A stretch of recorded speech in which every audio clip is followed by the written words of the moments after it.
This channel does not promote any violence, harmful, or illegal activities. All content provided by this channel is meant for an educational and information purpose only.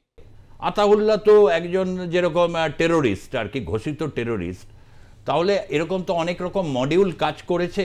এই জায়গাটায় দেখলাম যে সুদূরে মানে এই YouTuber অনেকে রয়েছেন, ইউটিউবিংয়ের মাধ্যমে বা নানা কিছুর মাধ্যমে একটা ভয়ঙ্কর সাম্প্রদায়িক একটা বাতাবরণ তৈরি করতে তারা সহায়তা করেছেন। এবং যাকে বলা হয় অনেকেই, অনেক লিমিটেশন থাকা সত্ত্বেও, মুজিবুর রহমান বা শেখ হাসিনা, যে একটা ধর্মনিরপেক্ষতার একটা প্রতীক হিসাবে থেকে যে লিমিটেশন ছিল, অনেকে এটা বিশ্বাস করেও এই কথাটা বলেন, পশ্চিমবঙ্গে তো এটা বলেন।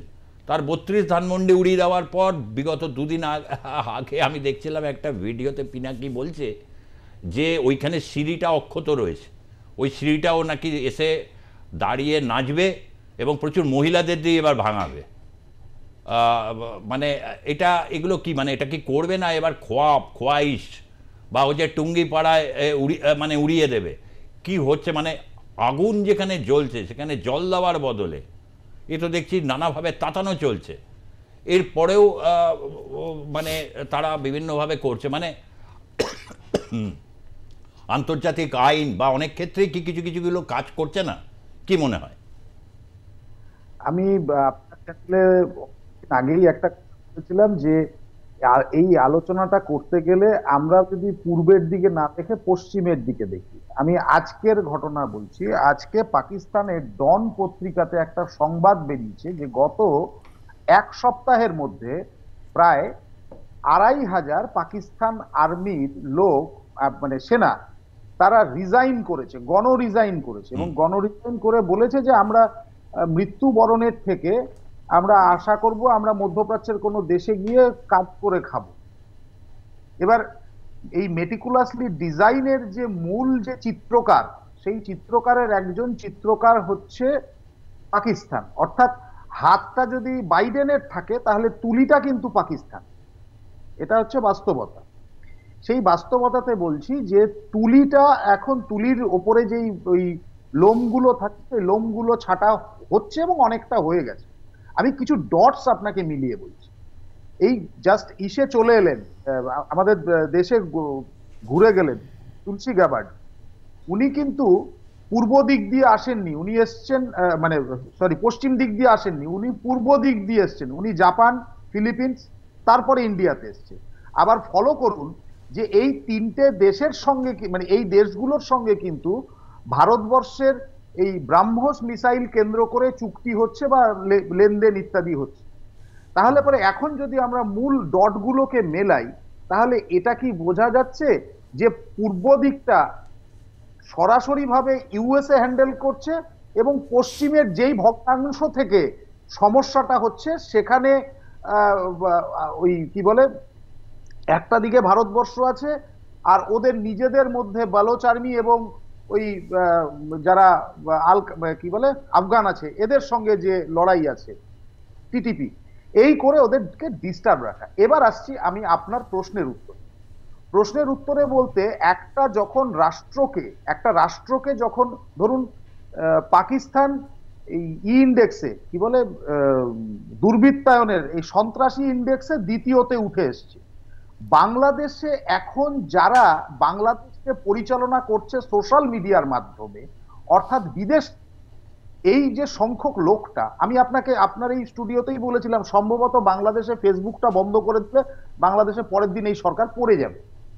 তো এই যে ইলিয়াস এবং আপনি ইসের কথা বলছেন, এই পিনাকির কথা বলছেন, ইলিয়াস তো ইউএসএ তেই আছে, ও তো হাতের মধ্যে আছে, কিন্তু পিনাকি আছে ফ্রান্সে।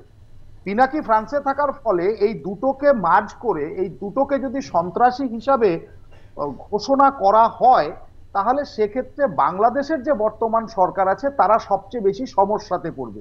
কারণ তখন কন্ট্রোলটা, অ্যাকচুয়ালি এখনো কন্ট্রোলটা কিন্তু ওই ইউনুসের হাতে নেই। বাস্তবতাটা এটাই, ইউনুসের হাতে কোনো কন্ট্রোল নেই। ইলিয়াস আর পিনাকি ওই ইসেদের দিয়ে, জামাতকে দিয়ে যেভাবে পরিচালনা করছে সেইভাবে। এই যে অংশটা, আপনাকে আমি একটা তার ছোট্ট উদাহরণ দিচ্ছি।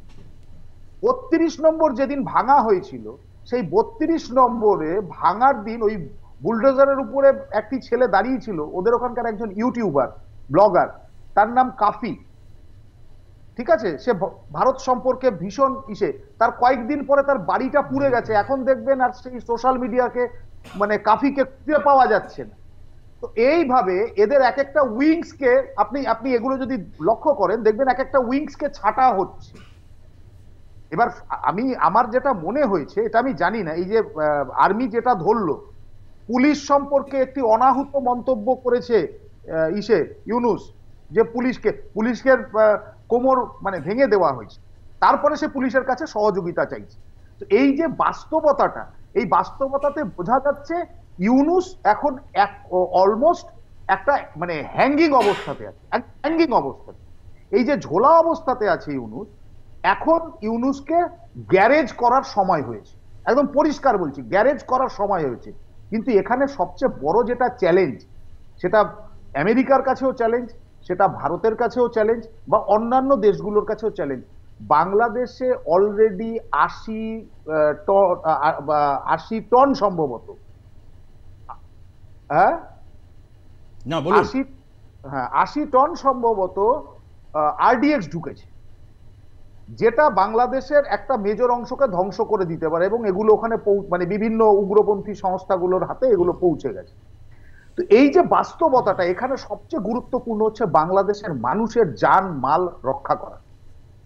এবং যার জন্য এই যে রিসেন্টলি 26শে মার্চের যে প্যারেড হবে কি হবে না, এটা নিয়ে বাংলাদেশে নতুন করে আরেকটি বিতর্ক শুরু হয়েছে। তারা শেষ চেষ্টা করছে পাকিস্তানের সঙ্গে মার্জারের, যদি এটা তারা করতে পারে তাহলে পরে হয়তো তারা কিছু করতে পারবে, আদারওয়াইজ এই ইউনুসদের হাতে আর কিন্তু সেইভাবে কোনো ক্ষমতা নেই। তার কারণ অলরেডি নিয়োগ ক্ষেত্রে দুর্নীতি প্রবল পরিমাণ হয়েছে, সাধারণ মানুষ বাংলাদেশের দেখেছে। সব মিলিয়ে বাংলাদেশের বর্তমান যে অবস্থাটা আছে, সেটা কিন্তু ওদের হাতে আর কোনো কন্ট্রোলটা নেই। আর গতকালকে ওদের স্বরাষ্ট্র দপ্তর বলেছে, এবং আমি আপনাদের বলি, যারা স্বরাষ্ট্র দপ্তর থেকে এই প্রশ্নটা করেছে, আমি তাদেরকে একটা ছোট্ট প্রশ্ন করব, যে ইউএসএ কি বললো সেটা কি স্বরাষ্ট্র দপ্তর বলবে না বিদেশ দপ্তরের মুখপত্র বলবে? আসলে স্বরাষ্ট্র দপ্তর বলেছে ওদেরকে শোনানোর জন্য, বিদেশ দপ্তরের সেটা বলার কোনো ক্ষমতা নেই এবং অধিকার নেই, তারা সেটা খুব ভালো করে জানে, আমার এটুকু মনে হয়।